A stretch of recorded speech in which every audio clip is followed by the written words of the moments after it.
एक ताने ने किया प्रेरित। जी हाँ साथियों, नमस्कार। मैं आज आपको एक ऐसा शख्सियत के बारे में बताने जा रहा हूँ जिसे भारत के रसायन शास्त्र का पिता भी कहा जाता है।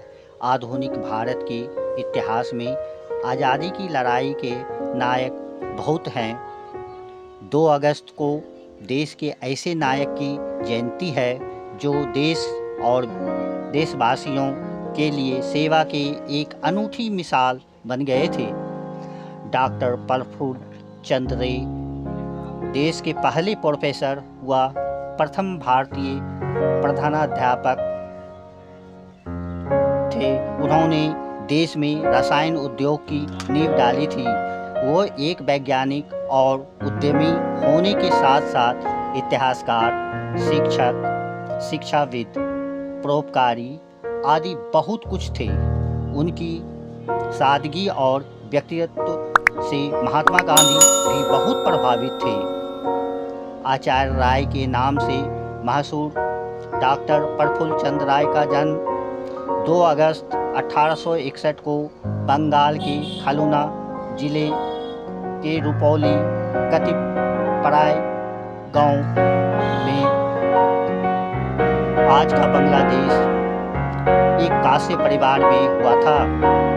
पिता श्री हरिश्चंद्र राय फारसी के विद्वान थे।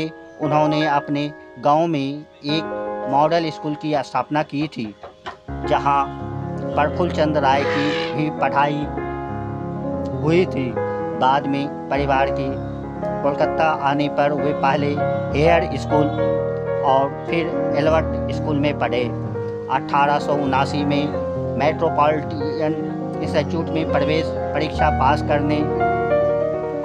करके उन्होंने कॉलेज की पढ़ाई शुरू की, जहां विज्ञान के विषय का अध्ययन करने के लिए उन्हें प्रेसिडेंसी कॉलेज जाना पड़ा था।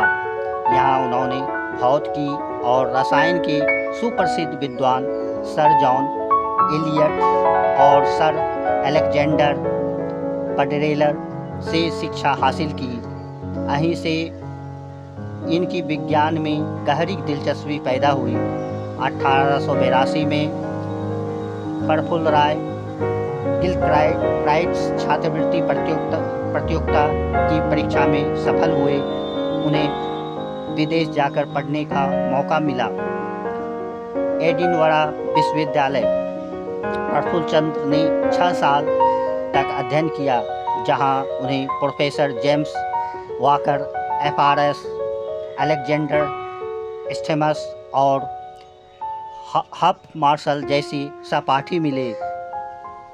भारत में वापसी के बाद एडिनबरा विश्वविद्यालय में प्रफुल्ल चंद्र राय यूनिवर्सिटी की केमिकल सोसाइटी के उपसभापति बनाए गए।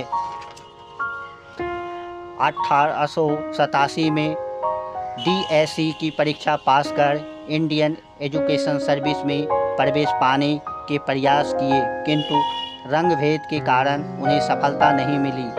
भारत वापस आकर भी उन्हें प्रांतीय शिक्षा विभाग में नौकरी हासिल करने के लिए 1 साल का लंबा इंतजार करना पड़ा, जिसके बाद उन्हें प्रेसिडेंसी कॉलेज में सहायक प्रधानाध्यापक के सामान्य पद पर नियुक्ति मिली। जिस प्रेसिडेंसी कॉलेज में डॉक्टर राय की नियुक्ति हुई थी, उसी कॉलेज में कई अंग्रेज कम योग्यता के बाद भी अधिक ऊंचे पद और वेतन पर नियुक्त थे। उन्होंने इस अन्याय का विरोध करना शुरू किया तो उनके अंग्रेजी डायरेक्टर ने उन पर तंज कसा कि यदि इतने ही योग्य हो तो कोई व्यवसाय क्यों नहीं चलाते।